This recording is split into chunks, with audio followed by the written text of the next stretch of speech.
heck is Maya Lopez? What's her beef with Hawkeye? Why is she so important? If you have just started watching the Hawkeye series, more than likely these are things that you have asked yourself if you don't read comic books.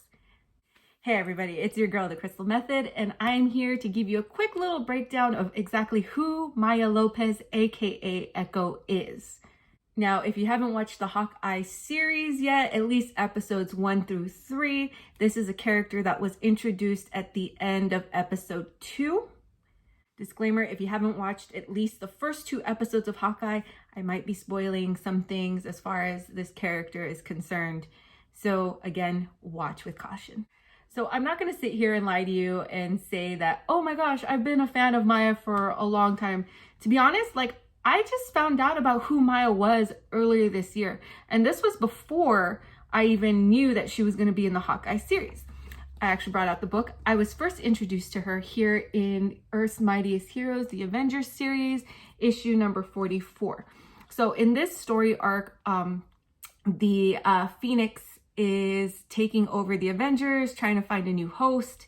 And so spoiler alert, if you haven't read the book, Maya is chosen as the new host of Phoenix. So yeah, this was my first introduction to Maya. And after that, it made me want to know, who the heck is she? Where does she come from? I've never heard of her before. So I'm hoping this video will help answer some questions for some of you who are tuning into Hawkeye and are asking the same thing. Okay, so Maya Lopez. Start off with, she is Native American and one of the first few deaf characters featured in the Marvel Comics universe. She's the adoptive daughter of Kingpin, who he has used to carry out some of his tasks against Daredevil.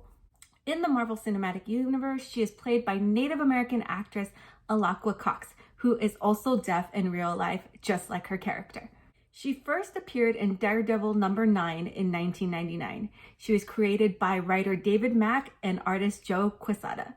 So in the comics, her father was killed by Wilson Fisk, also known as Kingpin. As opposed to in the Hawkeye series, we see that her father is killed by Ronin, aka Hawkeye. Or at least we think it's Ronin in the costume for now.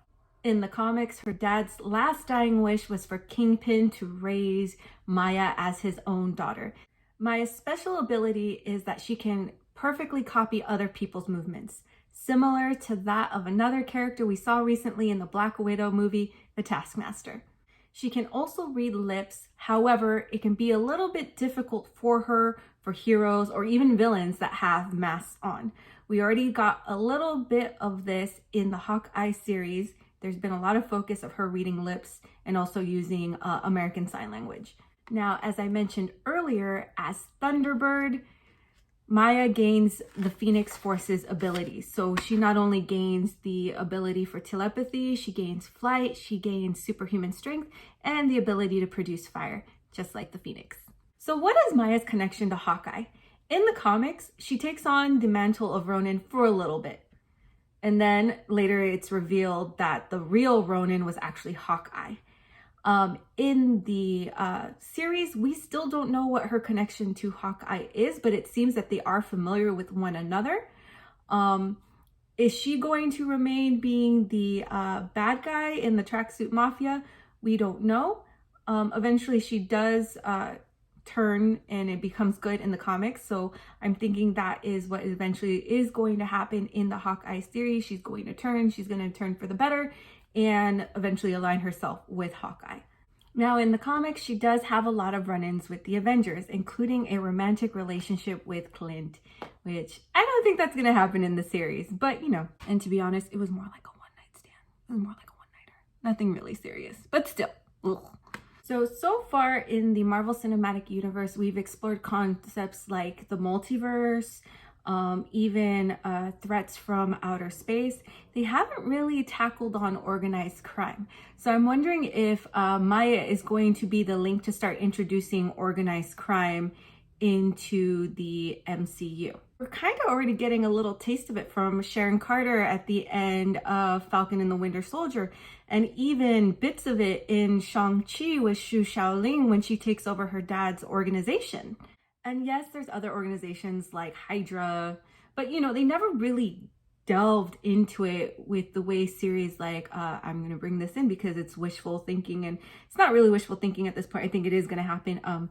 Daredevil. Daredevil deals a lot with organized crime. So I'm thinking Maya and Hawkeye are going to be a really good transition of bringing in that Netflix Marvel universe into the current MCU by introducing characters like her that are linked to people like Kingpin and Daredevil. So there you go. Just a few little facts and a little bit of history of exactly who Maya, aka Echo, is in the comics. Really curious to see how her character is going to pan out in the Marvel Cinematic Universe. I have a feeling we're only going to get a little bit of a taste of exactly who Maya is in the Hawkeye series, and then the rest is going to be left for her actual series that's coming out later in Disney.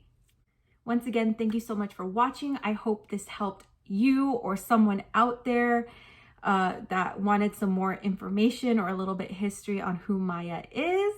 And don't forget to like, comment, and subscribe to my channel. Even share the video. There might be somebody out there who could really use the help. And if I forgot anything about Maya, please do not hesitate to leave it in the comments as well. I would love to know more about her too. Okay, so thank you again, and we'll see you next time.